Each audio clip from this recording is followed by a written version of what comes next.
Times reports that an increased and highly visible police presence will be on hand for Shapiro's speech, as well as a closed perimeter around the building where the speech will be delivered.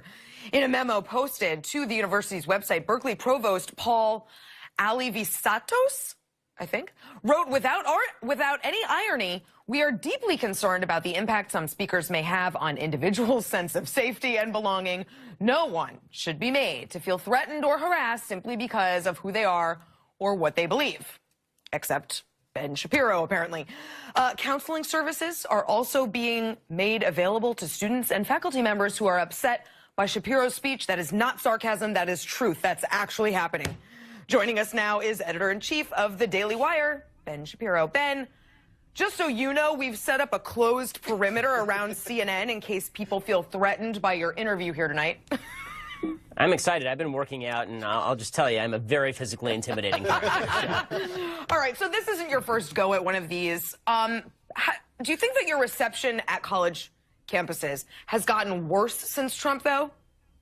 Yes. I think that over the last 2 years, it's gotten worse generally, even before Trump was nominated. I mean, there was nearly a riot when I spoke at Cal State Los Angeles in February 2016. But I think that it has accelerated since Trump was elected. I think that Antifa particularly has gotten very, very active. I don't want to blame all the students at Berkeley for this, because I don't think it's most of the students at Berkeley. I think that it's Antifa, which is an outside essentially terror group that engages in political violence, and the city has largely been willing to go along with that. This is the first time that the city of Berkeley is supposedly going to stand up to it. We'll see if they fulfill their promises. Why are people so afraid of you? I don't know. I mean, I seem like a nice guy. I assume I assume because I'm conservative and because I say some things that people find offensive. But I don't consider myself a provocateur. I'm not somebody who goes on campus and just says things to get a rise out of people. I go and I try to make a logical case for the positions that I support, and then if people get ticked off at it, that's really their problem. I think it has less to do with me, though, than it has to do with this newfound perception on the left that if you are someone who disagrees, then you're insulting their very identity. It's this intersectional theory that says that if I say something that you don't like and you happen to be black, it's because you're black that you don't like it, and therefore I'm insulting you because you're black, even though that makes no sense at all. And unfortunately, I think that that's what you're seeing from Berkeley when they say they're going to have counselors on hand for this sort of thing. Honestly, if you need counselors from me speaking, you need psychiatric care anyway. I am not trying to. I'm not trying to belittle this, but it is ridiculous. Ben, stay right there. I want to bring the table in. You know, I used to say that Donald Trump, in part, got elected because political correctness rose to such an absurd level that he said, okay, y'all, if you're telling me that we live in a world where everything could be considered offensive, I'm going to create one where nothing will be considered offensive. And I will literally get away with saying anything. And he proved that entirely right. Yeah. But do you think we've already hit peak PC, or is this just going to get worse? Well, can I? Yeah. There's obviously a PC discussion here, and just for the record, I want to disagree with Mr. Shapiro about Antifa being a terrorist group, but that's not the main point. Okay. Though I think they are violent. Anyway. Well, that's not actually under debate. Right. Yeah. Exactly. Right. No, fair. Using violence exactly makes you violent. To advance political ends is pretty much the very definition of terrorism. But she doesn't want to have that argument. Actually, I'm going to counseling after the second. Right. Exactly. I've offended everyone.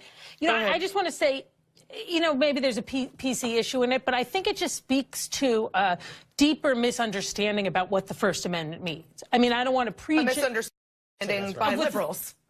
By everyone to some degree. Definitely not by everyone. Well, no, but wait, let me. So I want to be clear, as you know, a Democrat, a former Speaker of the New York City Council, as a Democrat, this isn't okay. And we've seen this happen in New York at Brooklyn College when groups with different perspectives on Israel wanted to speak. Right. They were pushed out by the college. So this isn't just even a conservative liberal conversation. What's so concerning to me is the fact that college campuses nowadays that say they want to be a great melting pot, that they want to be a place that is tolerant of all people, have become completely intolerant to any viewpoint they disagree with. And what the left has learned is if you threaten violence, and I think young liberals are learning that violence is somehow this acceptable way to go after people, including Ben Shapiro. I've known Ben for a long time. Ben and I have spoken at events together. The hostility towards conservatives on college campuses across the board now is a point where it is becoming unsafe because the left has said, we don't like you and we're going to silence you at all costs. But I just want to say, it's not just the issue Name of a the left. conservative that's gone after liberals on any college campus and had to have extra, not only counseling, but a perimeter set up. It doesn't happen. Guys, I want to get back. I want to get back to Ben, though. I want to get back to Ben real quick, and we'll come back to that. Ben, I know you've written a lot about the irony of liberal institutions curbing speech. So have I. What lesson do you think a student learns about the world when he's told he can only speak freely in like a free speech zone on a college campus? Well, I think that it creates, obviously, a generation of people who are very delicate. And I'm not the only one who says this. Jonathan Haidt, who's a social psychologist over at New York University, says the same thing about the microaggression culture. This idea that if you're offended, then you have a right to be protected from offense. This creates a generation of unhealthy people who are actually looking to be offended because there's virtue in victimhood. Right. This is scary stuff. That I think is actually the bigger problem than just Antifa getting violent in particular areas, is this generalized theory of life that's being taught that you're so delicate that if somebody disagrees with you, they deserve to be curbed. It's a sort of aggression. It's a microaggression requiring some sort of action to protect you. And, well, hang on. Go ahead, because the thing is, to me, it's even worse than that. Because apparently what's going on here is Ben is terrifying people who are not even going to go hear him speak. Right. So they're not even hearing what he's saying, but somehow he's terrifying them.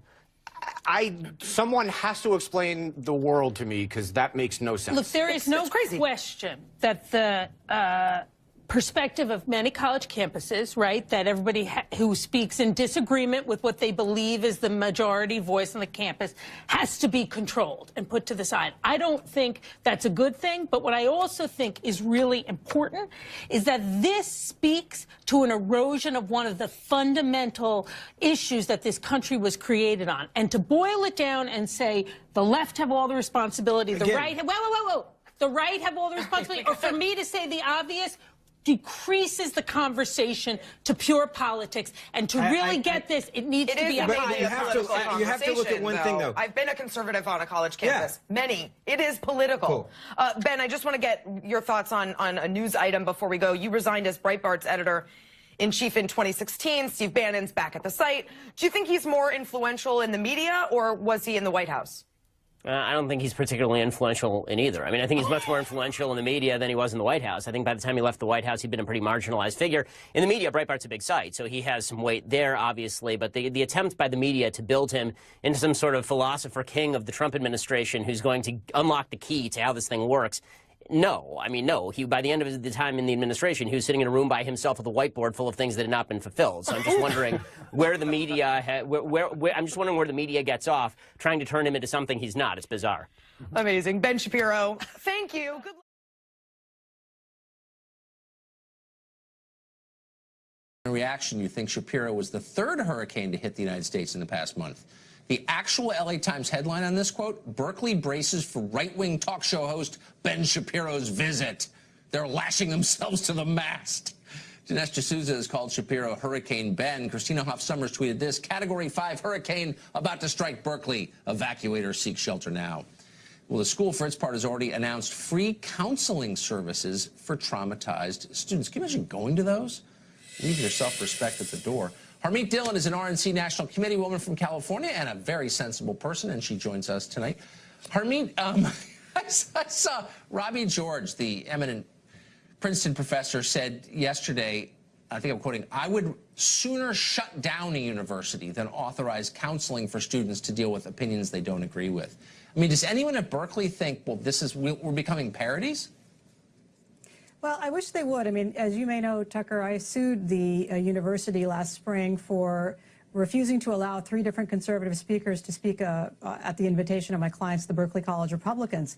So, you know, even the dean of the Berkeley Law School came out last week and said that when Berkeley doesn't allow free access to its facilities, it's violating the First Amendment. So you would think that they would have learned now, having been sued, be a little bit more self-aware, but this has been a decades-long process of coddling these students and engaging in this leftist groupthink and orthodoxy, and so they just don't get how crazy it looks to the rest of the world. Well, that's the thing. I mean, if you're not from California, maybe our viewers don't understand, Cal Berkeley is a big deal, or was. My grandmother went there in the 30s. It was considered something you bragged about. It was a very serious place, and I think on the science side, it still probably is. What kind of damage is it doing to the reputation of the university, this kind of lunacy? It's serious. I mean, there are, as you said, Tucker, multiple Nobel laureates from Berkeley. Berkeley is noted to be the birthplace of the free speech movement in the United States. And Yet, parents got to be looking at this, and the out-of-state tuition at Berkeley is $66,000. So if you're looking at that, it's going to be self-selecting kind of snowflake types gravitating to Berkeley, and the puppies and the group hugs and the counseling and the trust falls and all this crazy stuff. It doesn't really equip the students to deal with the real world, where yes, we have different ideas, clashes. People like Ben Shapiro will appear in your workplace and you'll have to deal with it. They're not doing students any favors here. Ben Shapiro, Ben Shapiro is not an inherently scary guy, as far as I can tell. So do you think, but there is a scary element to this, and that's the reaction from the left to speakers they disagree with. And we've seen a lot of violence at Berkeley recently. And I know you've been right in the middle of some of this stuff, trying to make sure that the police protect the right of people to exercise their First Amendment prerogatives, without which they're meaningless. Are you confident the cops will do that this time, that they will actually protect people? Well, stepping back for a second, Ben came to speak in my town, San Francisco, across the bay a couple of months ago. 300 people came to see him talk. No riots, no craziness, no arrests, nothing, no protesters. So all this mass hysteria at Berkeley is really being whipped up both by the Antifa, but also being enabled by the university and, frankly, by the vacuum of police authority. So on multiple incidents so far this year, we've seen the police in Berkeley and the campus police step back, stand down, and allow rioters, Antifa, really criminals and domestic terrorists, to overrun the city, terrorize people, break into shops, and generally scare normal citizens away from going to this event. I have friends who are scared to go to this event on Thursday at Berkeley. So when things like this happened 50 years ago, a succession of administrations sent in federal troops, whether it was to Little Rock or Oxford, Mississippi. They basically said your constitutional rights cannot be violated. I don't care what your local leaders say. We're going to protect your rights as enumerated in the Bill of Rights. Is there a place for that here, do you think? I hope not yet, Tucker, but I'll be there on the ground, as will other lawyers from my law firm, and lots of witnesses. The national news media will be there to see how Berkeley reacts. I think they've gotten the message through the lawsuit that what they've been doing in terms of suppressing conservative speech is illegal. But the police are also at risk here, because if they allow protesters selectively to suppress a certain viewpoint, that's a First Amendment violation as well. That's right. And the university has cracked down on this event. So I'll give you an example. This is at Zellerbach Hall, the big hall that holds 2,000 people. Sonia Sotomayor was allowed to speak there with the full hall of 2,000 people. Bernie Sanders was allowed to speak there last year with a full hall of 2,000 people. Yet Ben Shapiro is such a threat to the common good of UC Berkeley that they're only allowing the hall to be halfway filled. They're also shutting down half the campus around the auditorium, and they're offering this counseling. They're hyping it. Yeah. Well, I think we're having technical difficulties. Harmeet Dillon, thanks a lot.